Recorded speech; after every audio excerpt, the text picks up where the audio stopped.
What's up, guys, and welcome to a surprise review, but a anniversary review. Today we're going to be talking about Harry Potter and the Prisoner of Azkaban for its 20th anniversary. This is a film that I reviewed on this channel probably 8 years ago, maybe. I think I reviewed all the Harry Potter films leading up to Fantastic Beasts, so if that was in 2016, it's been about 8 years since I've talked about these movies on the channel. And the Harry Potter series is one of my favorite film franchises, film series of all time. And Harry Potter and the Prisoner of Azkaban, look, for a long time, I've said that The Deathly Hallows Part 2 was my favorite Harry Potter film, but as I get older, I think that that movie has gone to second place for me, while Harry Potter and the Prisoner of Azkaban is my favorite film of this franchise. The world building in this is something really special. From the first two films, directed by Chris Columbus, you get a really nice feel of Hogwarts, and you really get to explore Hogwarts and some of the Forbidden Forest and some other locations as well. But really, those are really Hogwarts-based films, which the rest of them are, and this one is as well. But you get to go to so many more locations in this movie. You go to the Shrieking Shack. And you don't go there, but you find out about Azkaban, and you discover Azkaban as this prison for dark wizards and bad people. And it's like going to Guantanamo Bay, basically. You're going to get sent there, and you're going to deal your life sentence. And the setup throughout the film that Sirius Black is in Azkaban, that's bad news, and now he's escaped Azkaban to kill Harry Potter. There's a lot of tension in the film, and I think with the first two films, John Williams' scores are extremely whimsical, and there's certainly tension and darkness to them, but this film, the suspense level of not just Alfonso Cuarón's direction, but John Williams' music as well, with the music of the Dementors, is really great. I mean, the film was nominated for Best Original Score at the Oscars. Didn't win, probably should have won. There's so many times that John Williams probably should have won the Oscar for Best Score, but it was beaten by Finding Neverland that year, which I think also has a very nice whimsical score. But the Prisoner of Azkaban score just feels so embodied with this film. And I think that's one of the most memorable things about the movie for me is the score. Aunt Marge's Waltz, the new Quidditch theme, which I thought was incredible. This is probably the best Quidditch sequence of all the films. I mean, there's really only Quidditch sequences in the first three movies, well, the sixth one as well. But I think that out of all those Quidditch sequences, this one's the most entertaining, it's the most riveting, and it's the best. It's the best shot. It's the best looking. It's taking place during the rain. I really enjoyed that. I enjoyed the fact that we get to see the Marauders map for the first time, and the performances as well. I think Daniel Radcliffe, Emma Watson, Rupert Grint, as they continue to get older, their performances just continue to get better and more, layered and more three-dimensional. And I think when Harry discovers that Sirius Black is his uncle, that was a pretty powerful scene. And Daniel Radcliffe's performance in that scene, where he's in the snow saying, "I hope he finds me," that's also played in the trailer for the film.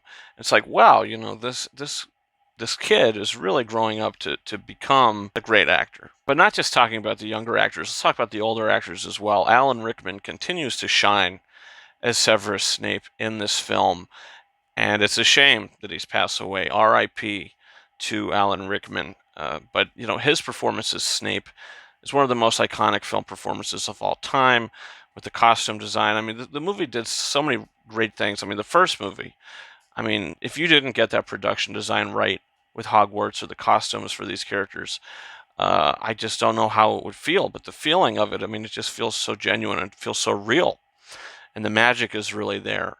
And the tension is there. I love the third act of the film, where you have the excellent Shrieking Shack sequence. This sequence is a top 5 sequence in any Harry Potter film. The sound design, I mean, the movie just looks 10 times better than the previous two films. Not too sure if the budget went up. I'm sure it probably did.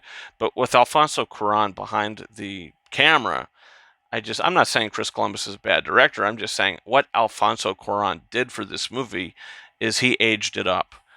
He matured it, which I think was a good thing to do. Which same thing which Mike Newell did with the fourth movie, Alfonso did with this film. I think this is the best directed Harry Potter film.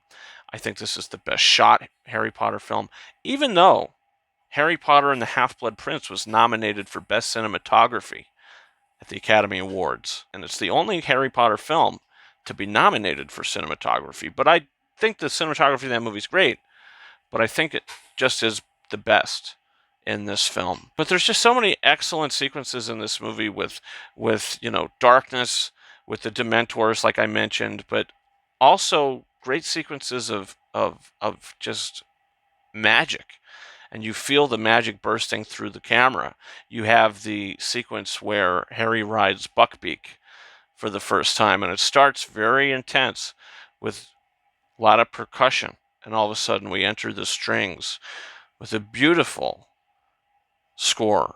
Again, John Williams' music in this movie is nothing to be understated, but a beautiful sequence to where we enjoy Hogwarts and we see how beautiful this place is. And, as Buckbeak rides over the water and he puts his claw into it as he's flying and Harry puts his arms out. I mean, it's really a magical sequence. We get to breathe in this film. This movie lets us breathe and enjoy the world at the same time it gives us more information into the world. Like I said, with Azkaban and, Peter Pettigrew, which I thought when I first saw it back in 2004, I just thought that was so shocking that this rat that Ron Weasley has been carrying around is actually this person in disguise. It's Peter Pettigrew, who ultimately we find out is the one who betrayed Harry's parents, that it wasn't Sirius Black. And Sirius Black is actually a good guy, a complicated good guy, because I'm sure he's done some questionable things in his life too. But, the relationship, the instant bond that he has with Harry is just a beautiful thing. To see them talking, standing there looking at the castle, saying, "Hey, if you need somewhere to live, you can come with me." I mean, it was just really sweet. And how at the end of the film, they have that conversation where he says, the ones we love never really leave us, and you can always find them in here. And he touches his chest, gets on Buckbeak, and flies off as he compliments Hermione, saying, "You really are the brightest witch of your age." And he goes off to that, I'll say it again, beautiful music by John Williams. So if you guys remember in the trailer for Harry Potter and the Goblet of Fire, the next film, I don't know if it's the teaser trailer, but the beginning of the trailer, when it flashes images of the lead three from the first, second to third to fourth movie, it uses that music. And I just remember getting so excited for that movie because the trailer was just so good. That teaser trailer for Goblet of Fire was really incredible. But this movie, it just works on all levels. I think the pacing is perfect. I think the world building is perfect. The performances are excellent. The feel of it, the tone, just everything about this movie. Harry Potter and the Prisoner of Azkaban, Alfonso Cuarón came in and took this series to new heights that I feel like the rest of the filmmakers pretty much kept it at those heights. Alfonso set the bar, and the rest of the films pretty much stayed around that bar. So, a great series. I love The Prisoner of Azkaban. It's a 5 out of 5 star film. And I just wanted to talk about it. I love to gush about John Williams' music when I can. I'm a big film score buff, and this is one of the best film scores out there. And it's one of the best, it's one of my top 10 favorite films. I do think The Prisoner of Azkaban is a top 10 film for me. It's difficult when you have a series like this with Deathly Hallows Part 2 and Goblet of Fire, which are probably my top 3 Harry Potter movies.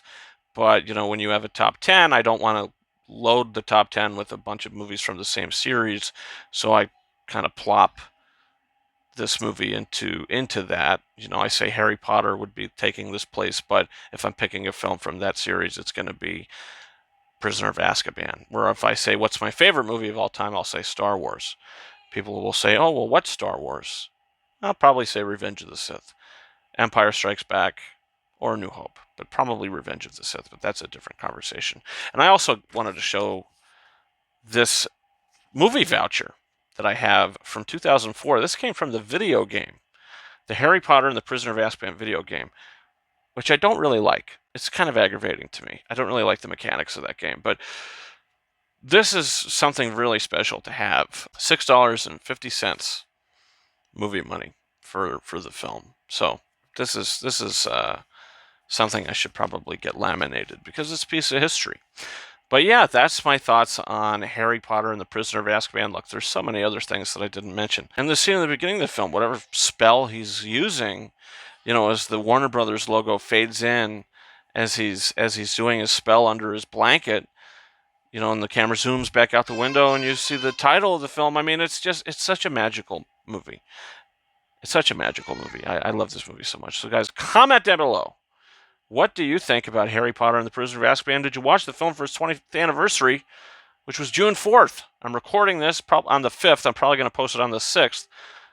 But I'm celebrating the film for its 20th anniversary. Another film I celebrated for its 20th anniversary, which also came out in 2004. 2004 was such a great year for film, is Spider-Man 2, which re-released to theaters for a night only a couple months ago. That video is up on the channel now. You can check it out in the King's Corner playlist.